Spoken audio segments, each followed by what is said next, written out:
Hey there, it's Adam from Splendid Sports.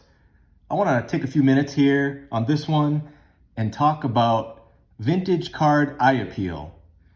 And this will be one, pretty much everything I put out goes not only on YouTube, but also as a podcast on all the podcast platforms. But this will be definitely one where if you can watch it on YouTube, it will be probably a better one than just listening to it, just because of the nature of this one, which is going to be looking at four cards that I really can have a nice little conversation about eye appeal, vintage card eye appeal. These are four cards that, when I look at these cards, I really can't even believe I have them in my collection. I just feel just so happy and lucky to have these four cards. And I think, if I could go back in time and tell younger me, hey, someday, you're going to have these four cards in your collection, I wouldn't have believed it. So they're examples of eye appeal cards for different reasons. And I feel like, because I think, a lot of people like me, I collected and bought cards in obscurity or really in a vacuum by myself for so many years. When I was a kid, obviously, I collected with my buddies and we showed each other cards and traded and so forth. But then, as you get older, really for me, I didn't know there was a social media for sports cards or YouTube for sports cards until really the last couple of years. So all the thoughts I had were just my own. I really had no outside influence on, how others thought about cards and how they collected, how they looked at cards, what eye appeal meant to them. All I really had was just, my own thoughts and no influence from the outside. And I don't like that. I don't like it with cards. I don't like it with anything else. I think, we gain ideas from each other. We get smarter by talking with other people. And we learn more about ourselves when we really hear other people talk about themselves. And so I think one of the reasons why the sports card hobby has really popularized recently so much is because of YouTube and social media, podcasts. People now, again, even if you don't go to card shows like me, I plan on doing that in the future, but card shows aren't something that's part of my hobby. It hasn't been and isn't currently. That's obviously a great experience when you can that's the ultimate experience where you can meet other people and talk in person. That's the best way to do it. But as a kind of a consolation prize, being able to connect with people through YouTube and social media that collect what you collect and gain insight from them, I think that's one of the biggest reasons why the sports card hobby is so big now. It's because that was something where I know people have been on YouTube for many, many years showing their cards, talk about cards, but I didn't know about it. And I've heard from others too that they had no clue that people were out there doing this. So kudos to those people who have been doing it for so many years. That's great that has been going on. And but I'm very thankful for finding out about it and putting my content out there, where honestly, the biggest reason I do it is to connect with other people. So this is a video, like I said, where I'm going to give my thoughts on what vintage card eye appeal means to me. And I really feel like over the last year, eye appeal has been something more and more that is really spreading. It's always been a thing, obviously, but I feel like as more and more people come out of obscurity and talk about what vintage eye appeal means to them, people are realizing that they weren't the only ones thinking that. For example, me, when I was growing up collecting cards, this was before even grading. I even knew about grading or what the criteria would be for grading. I always liked a centered card. So like even in the sets from the 80s where a lot of the cards are off-centered, for whatever reason, I just felt like the centered versions were a little better for me. Like I liked them better. It's probably just something in the brain that prefers that. Not everyone does, though. I've definitely come across people who don't really care that much about centering, but it's definitely a minority now. And I feel like it's growing and growing. The amount of people who who consider eye appeal.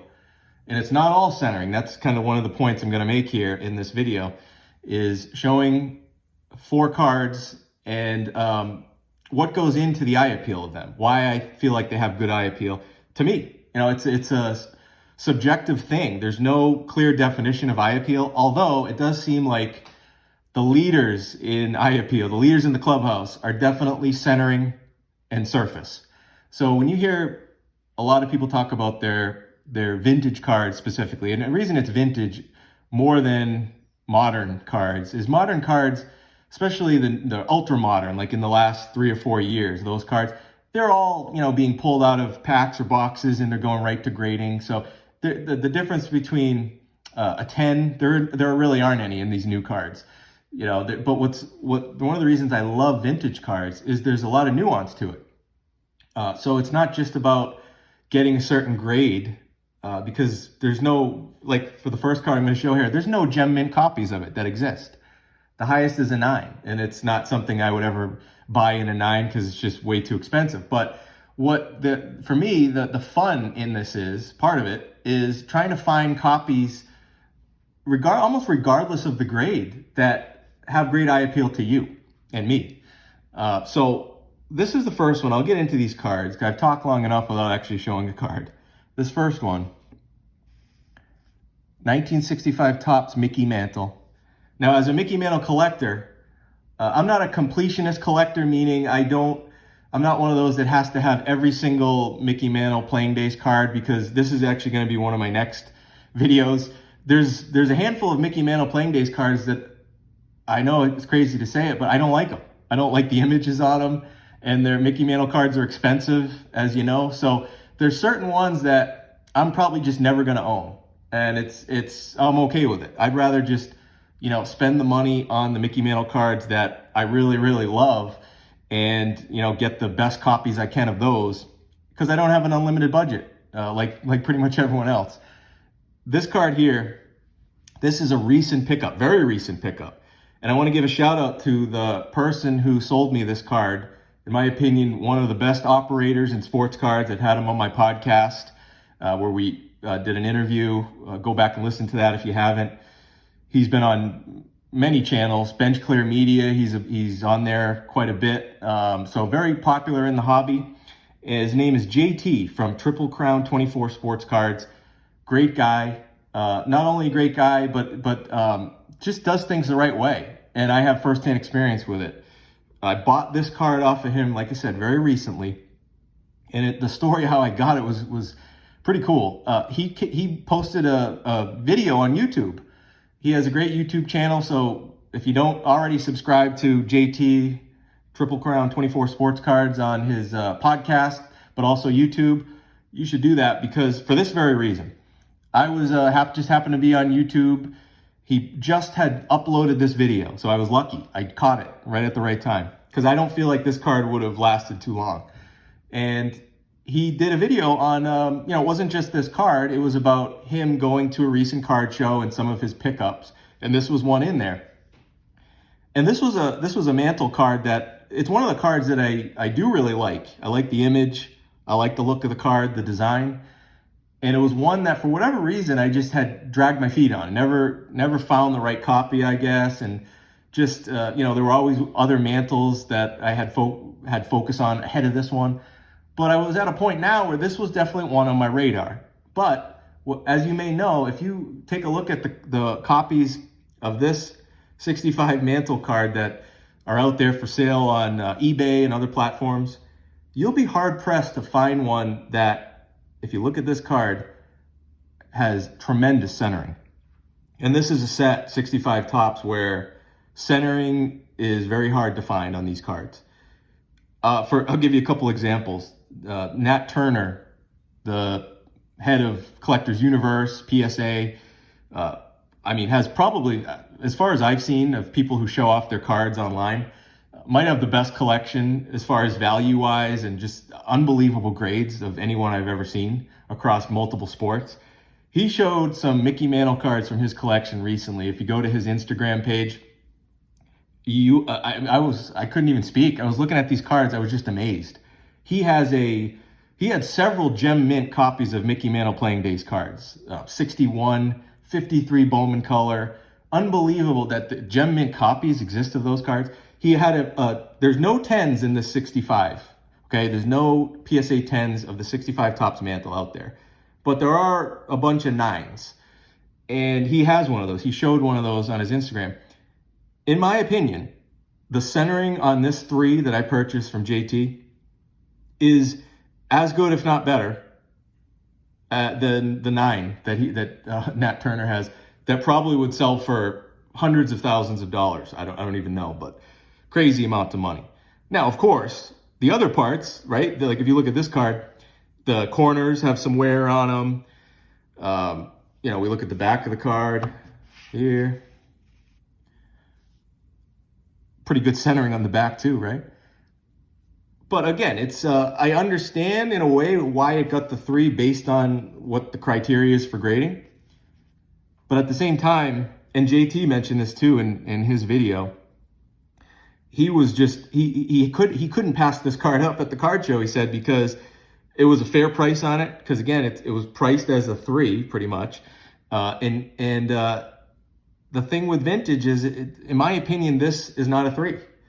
But based on this criteria, corners, edges, surface, and centering, based on how these grading companies like PSA weight those different factors, even though the centering on this would get, like if there were subgrades, I would give this centering a 9, an 8, maybe an 8 or a 9.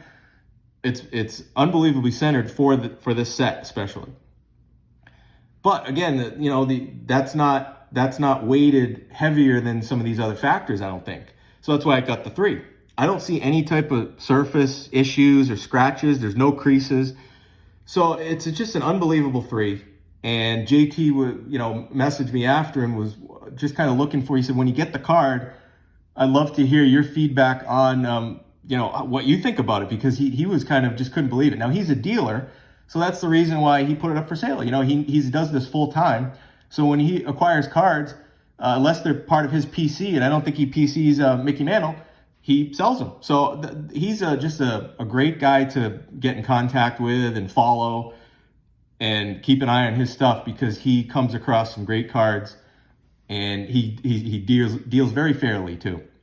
He gave me a very fair price on this, very easy process, and I was just very happy that I saw that. There's so much content, and I was just so happy that I caught it right when it did, because I honestly feel this card would have sold that day that I bought it, the first day that it really, I think, went up, had I not seen it. I think I just saw it first, and I pounced on it. So I have this card in my collection, which I'm so happy about, but I think it's a perfect example that I don't feel like I'm alone in this. You guys tell me in the comments.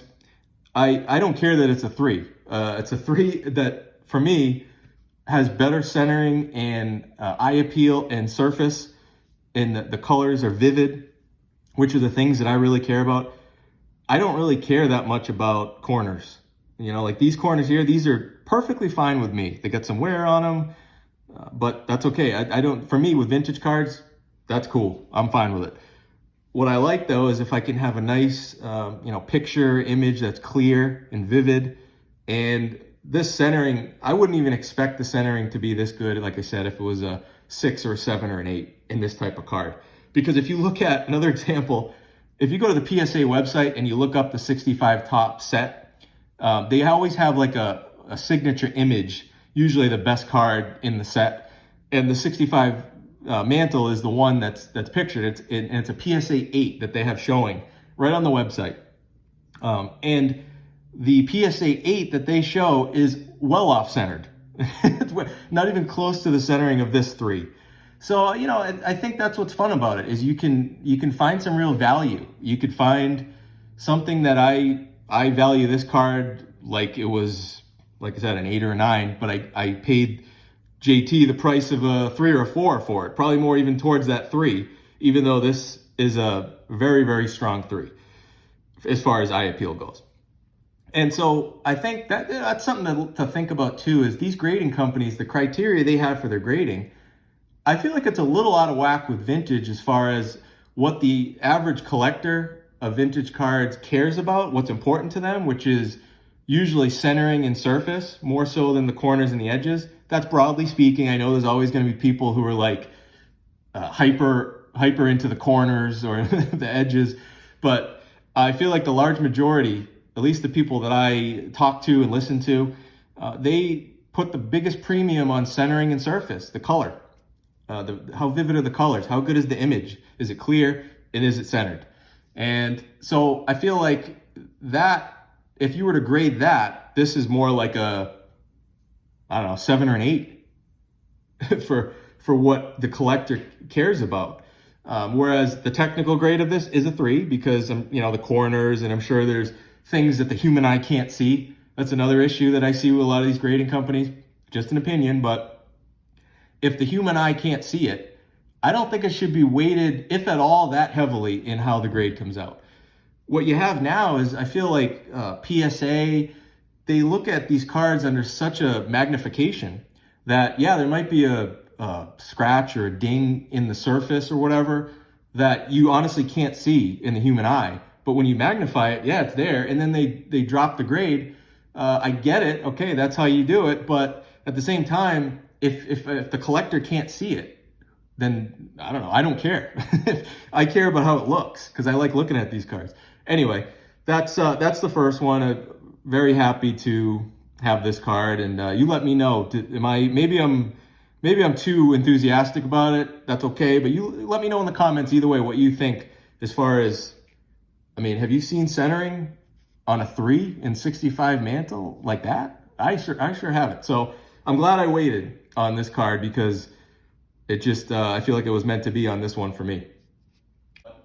I'm going to show these two at once because they're from the same set. Two of my favorite all-time players and cards and sets.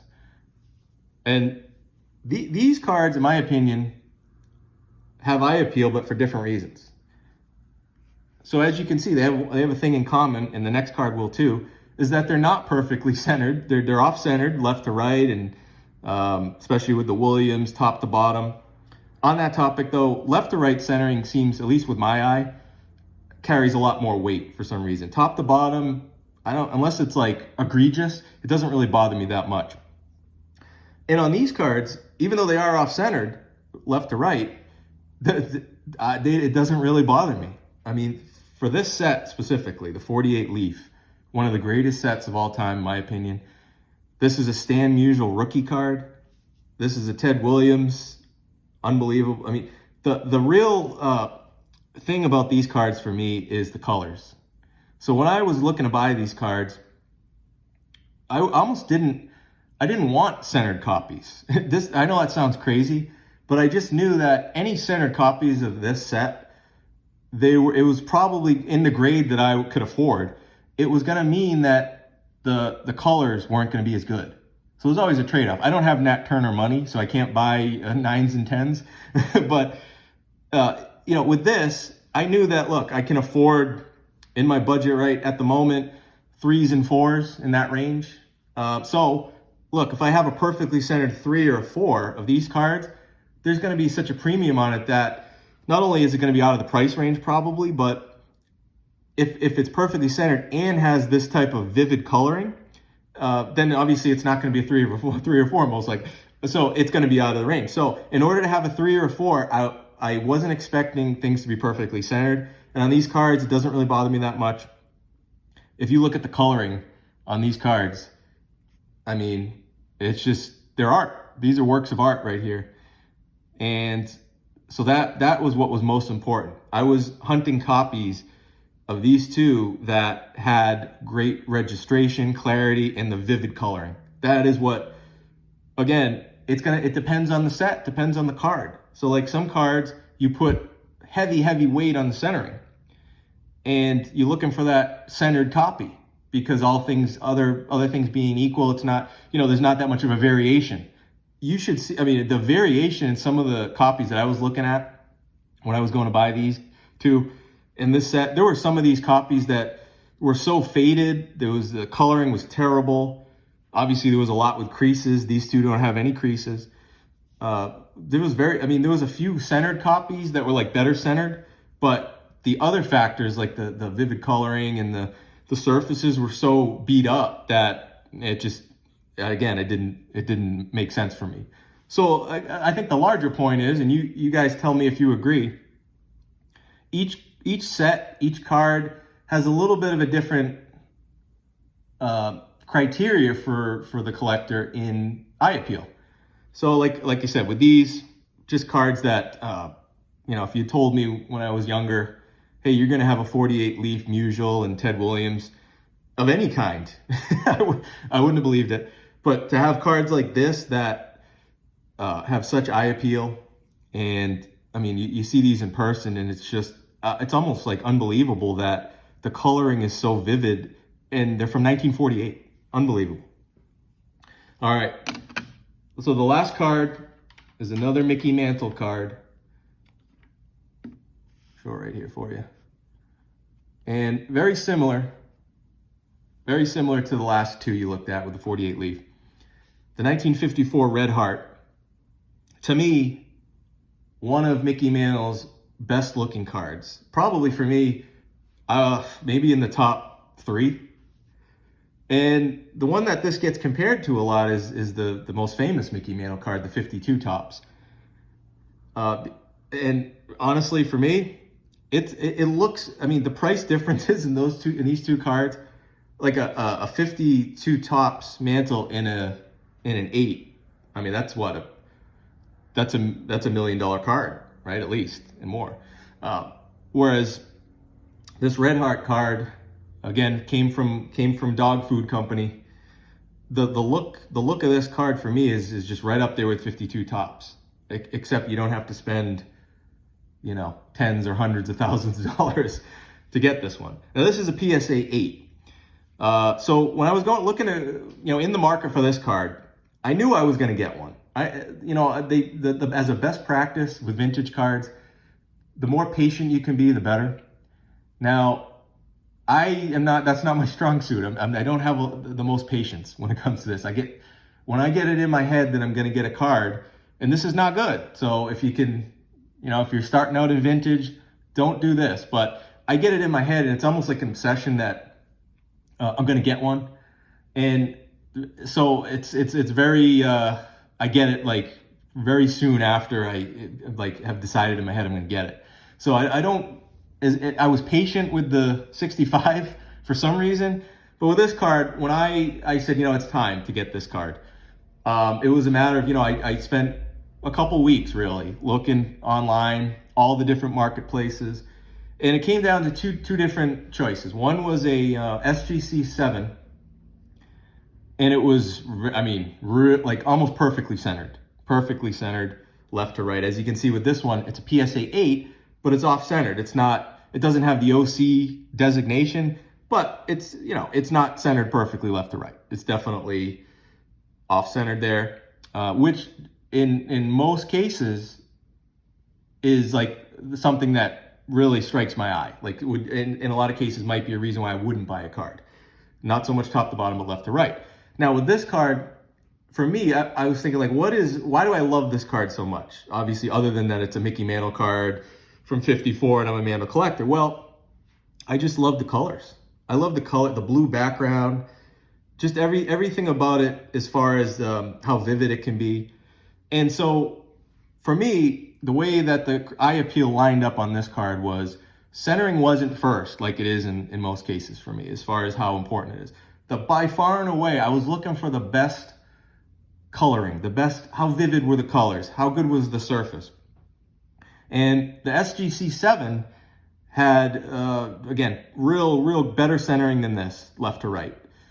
And the only issue, though, the reason it was a 7 is it had a scratch. It had a scratch right up on the top left there in the blue.